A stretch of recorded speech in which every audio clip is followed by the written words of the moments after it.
Welcome back, I'm George, and in this video, I'm going to show you the first things you need to do on your new iPhone 16. Of course, we will cover customization, we will cover ways to save battery life, and even better, I will show you some very interesting new features that are only available on the 16 and the 16 Pro. But anyways, that being said, and without further ado, let's begin with some customization settings that I believe you should change as soon as you get the phone. So let's come to the settings and begin with the battery settings. In this case, the first thing that I believe you should do is to enable battery percentage, which for some reason comes disabled by default, so you can't really see how much battery you have left unless you turn it on, giving you additional functionality at no additional cost. Once again, I'm not really sure why this is turned off by default. After that, you should probably come to battery health and make sure that the maximum capacity is at 100%, at least if your phone is new. Believe it or not, many times people get scammed thinking they just bought a new iPhone when it's actually second-handed, and a really good way to check is to come here and check the maximum capacity and the cycle count. Now after this, you should probably come right here to charging and either select the optimized battery charging or select a charging limit. In my opinion, optimized battery charging is better because there's no cost in terms of user experience. But if you want to get the best battery longevity possible, then I suggest you set the charge limit to 90 or 85. That is going to make your battery last for a very, very long time. But anyways, that said, what you're probably more interested in are not ways to get better battery longevity, but ways to get better battery life. So in this case, let's come back here to the main settings page and scroll down to the notification sub-menu. Of course, here you'll be able to see every single app that has the ability to send notifications, and by default, most of these apps are going to be turned on. Most of the time when you first open an app and you get that banner asking you to send notifications, you tap yes because maybe you need to get notifications, and then you end up having 30,000 apps sending you 30,000 notifications a day, and most of those are not really important and you don't really care for them. So I suggest you come here and only enable notifications on the apps that you actually are going to use. Because for an app to send notifications, it has to be updating in the background and it has to be consuming a lot of power from the phone and therefore consuming battery life. So the least apps that are sending notifications, the more battery life you'll have left. Next up, and more in the same vein, if we come back here to the main settings page, then tap on General and scroll down to Background App Refresh, you'll see a very long list of apps that by default are all enabled and are all updating in the background. And this is even worse than the notifications because they don't even ask. So most apps, not to say all apps, are going to be turned on and updating in the background, burning battery life. Once again, I suggest you come here and disable every single app that you don't really need to be updating in the background, like video games or apps that you don't really use that often. The least apps you have updating in the background, the least battery life is going to be burnt. So yeah, I suggest you come here and do a thorough review, only enabling the necessary apps. And well, last but not least, more in the same vein here once again, if we scroll down in the main settings page to the privacy and security tab, and then we tap on location services, you'll see the list of apps that are using your location in real time, either always or when you're using the app or never. In this case, I suggest you enable while using for the necessary apps like Maps or certain apps that need to be using your location, but every other app, turn it off, like the App Store, for example, that doesn't really need to know your location, because once again, having access to your real-time location burns a lot of battery life. So the least apps that have access to that information, the better.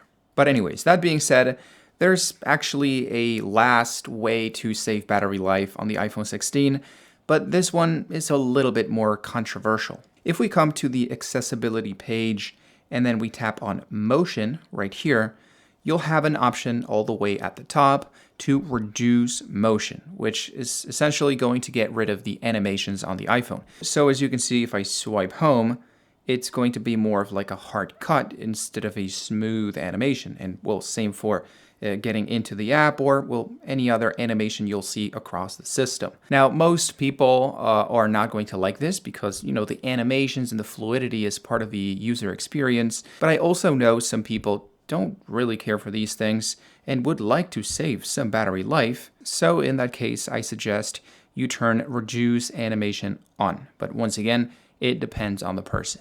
Now, once that's done, I believe it is time to make it yours. So let's come to the General tab, then let's tap on About, and then let's tap on Name all the way at the top. Because many people don't know, but you can actually change your iPhone's name to anything you want. You can call it a potato. But I suggest you're careful because this is the name that everybody is going to see when you send messages or when you connect through AirDrop.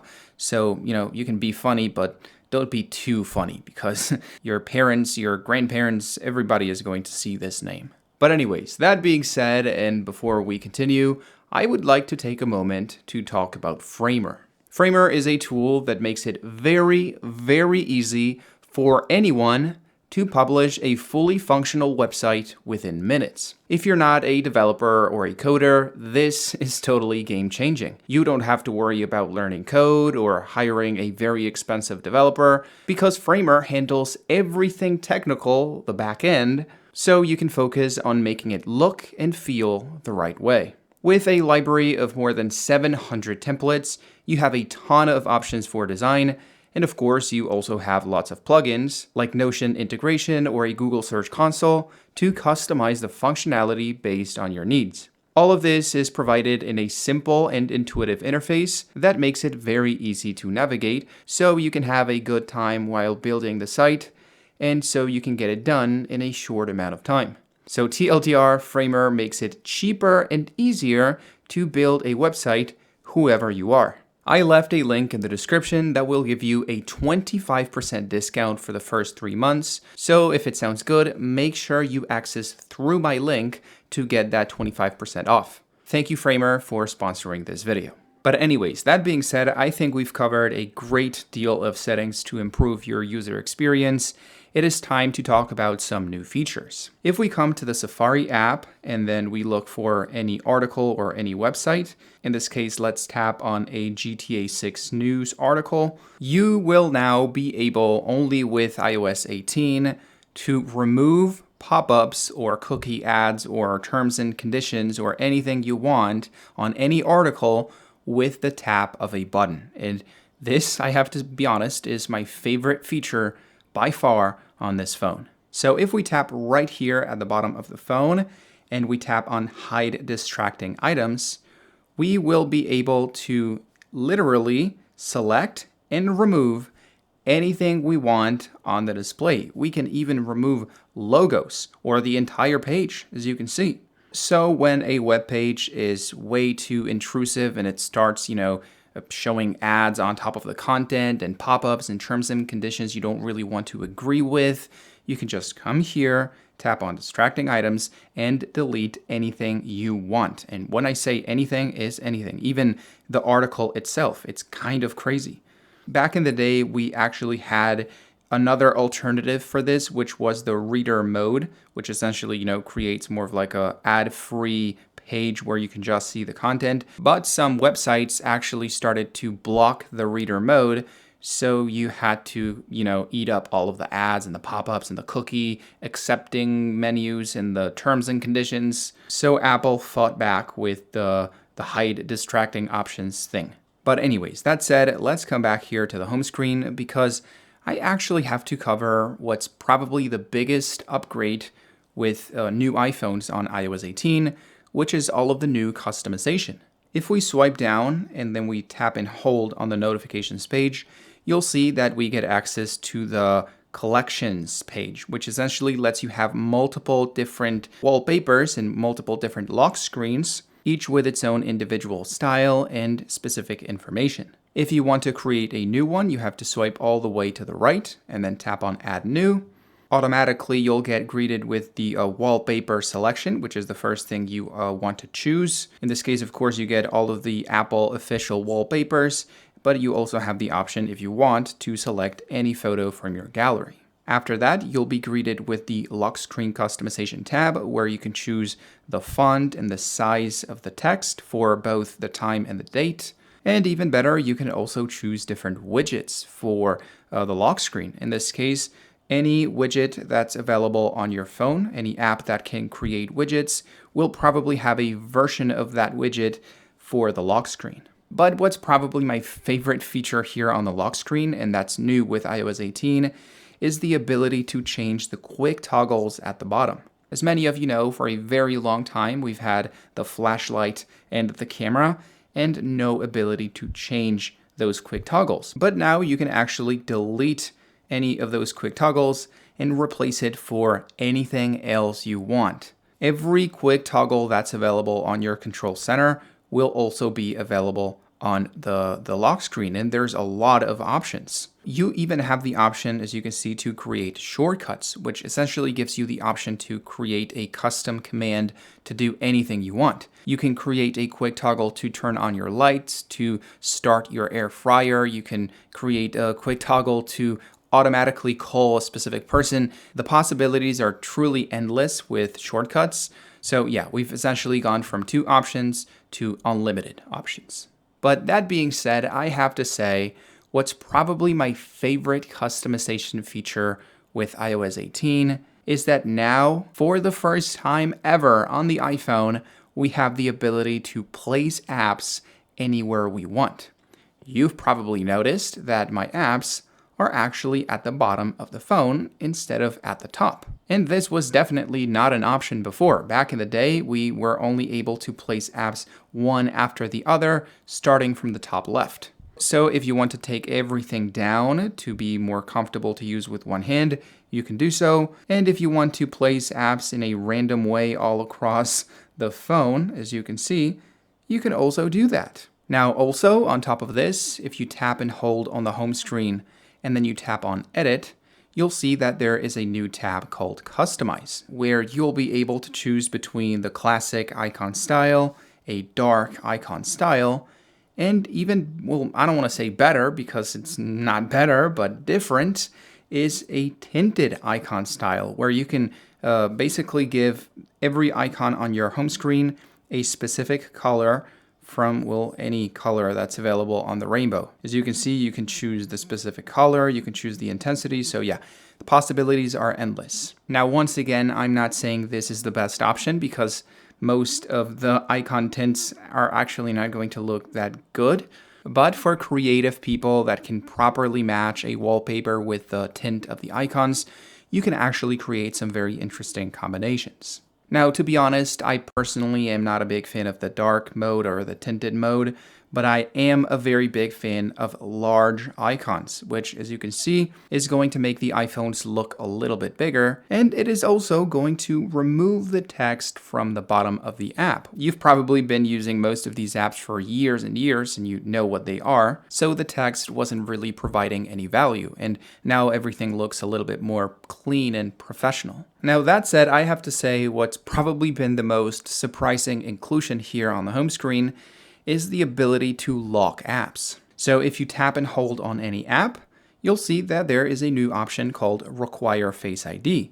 And if you tap on it and enable it, automatically the app will be locked, as you can see, and will only open with a compatible face or Face ID. So if you have sensitive information that you don't really want random people to see, you can lock specific apps so only you can see what's on those apps. And well, for those extra paranoid people with extra secret apps, there's actually an even more secure way to lock your apps, which is to lock and hide your apps. So if you tap on Require Face ID, you'll see that there is a second option called Hide and Require Face ID, which automatically is not only going to lock the app, but also remove it from your home screen. So it's nowhere to be seen on your app gallery or on your home screen. It will be available here on the hidden app folder, which of course requires Face ID to be enabled. And well, it also requires Face ID to then open the app. So it's 2 Face ID reads. I'm not really sure why this is necessary if you've already unlocked the folder with Face ID. But yeah, you need 2 Face ID unlocks, one to see the app icon, and second to enable the app or open the app. But anyways, that being said, let's move on to even more customization. Yes, it doesn't stop here. We get new customization on the lock screen, we get new customization on the home screen, and we also get new customization options on the control center. Now, before we were able technically to customize the control center by changing the quick toggles right here at the bottom, but now we can essentially customize anything. So if we tap and hold anywhere on the control center, you'll see that there is a new editing mode that lets you disable or delete anything you want and replace it for essentially also anything you want. You have all the controls in the world, all the quick toggles, and once again, you also have the very handy ability to create custom shortcuts for the control center. So you can essentially do anything. Open garage doors, open specific apps in specific places, call specific people, send specific messages to specific people on specific apps. Once again, I don't want to, cover all the options, but the opportunities are truly endless. And even better, you also have tabs on the control center. So you get the basic tab we've had for a long time, but you get a specific music tab, which you can turn into, as you can see, a free tab to add any controls you want. So you can have 2 pages for your control center. And as soon as you start covering this second tab, you get the option to add a third tab where you can add more controls, as you can see.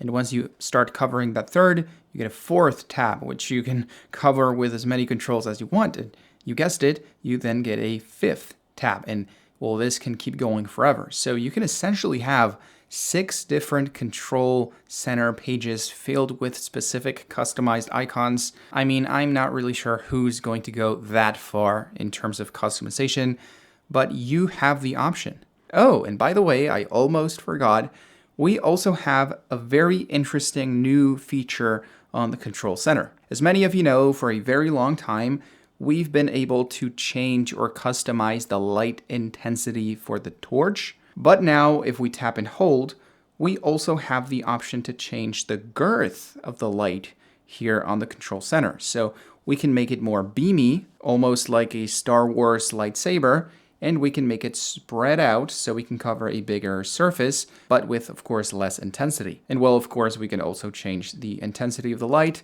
like we've been able to do for a very long time. But anyways, that being said, let's now move on back to the settings page because it's time to customize your display.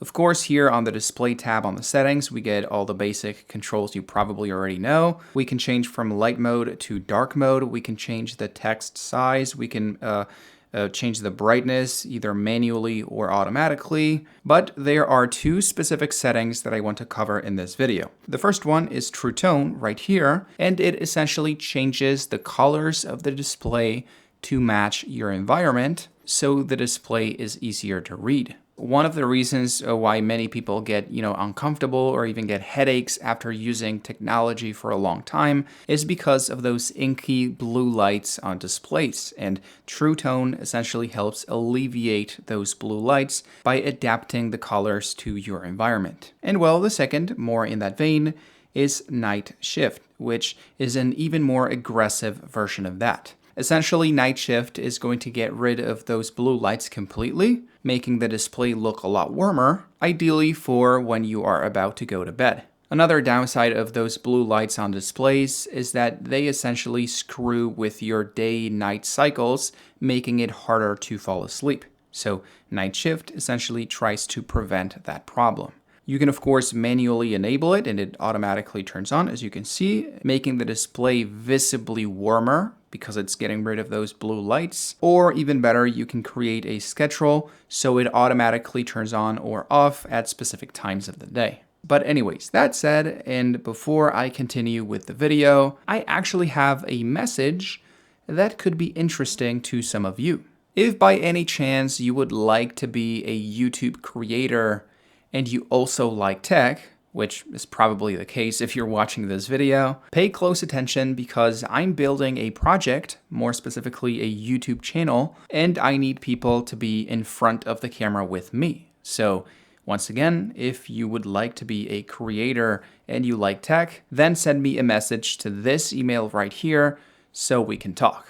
But anyways, that said, let's get back here to the iPhone 16. As many of you know, one of the biggest upgrades with this model was the inclusion of this button right here called the camera control, which essentially lets you open the camera app with a tap and then take photos with another tap or videos with a sustained tap, so to say. Now, this is of course not necessarily a bad thing. You have a faster way to open the camera that you didn't have before, but there is also, as you probably know, a second functionality which essentially lets you control the camera by swiping on that camera button like this, and that, if you've been using the iPhone 16 for a while, you know gets accidentally triggered all the time because it doesn't really require a lot of pressure to be moved or enabled. So I want to show you how to limit the functionality on this button so it doesn't automatically get triggered. Because don't ask me why,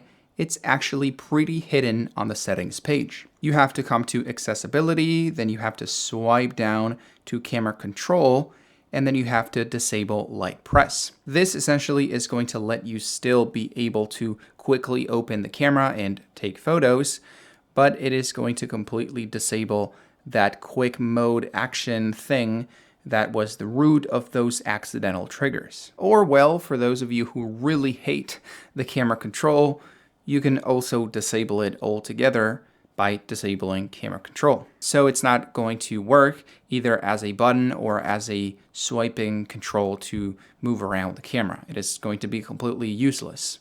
Now, that being said, and more in that vein, in the vein of complaining about things that are not really great with iOS 18, you've probably also not had a great experience with the new camera app. It has essentially suffered a very big redesign with iOS 18, essentially getting rid of the classic bar right here at the bottom that was essentially used to switch between your photos, your albums, and your menus. Now, all of those things are right here at the bottom, mixed up with a bunch of new features, gimmicky features, mind you, that just essentially make this whole area very cluttered and weird.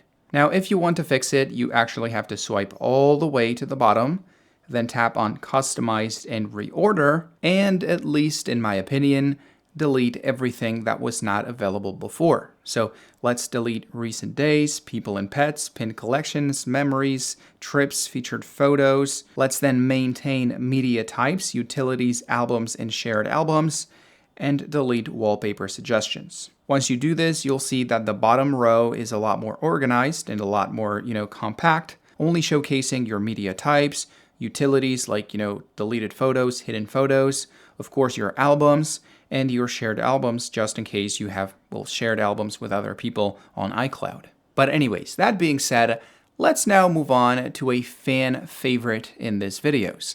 I'm going to show you the best camera settings to take photos and videos with the iPhone 16. So if we come to the Settings app and swipe down to Camera, you'll see that you have every single control and option for both your photos and videos. First up, you can choose the video resolution, which in this case I recommend you set it at 4K 30. That's going to give you the best quality. Then you have the option to change the slow-mo resolution, which of course I suggest you set at 1080p 240 FPS. Then you have the option to change the cinematic video mode that I suggest you set at 4K 24 FPS. That is the cinematic frame rate. Then, very important here on Record Sound, I highly suggest you set it to mono, since stereo and spatial require, special codecs and formats that are impossible to edit and that are very incompatible with other devices. I am aware that as features, they are very impressive and that can give you a very immersive audio experience.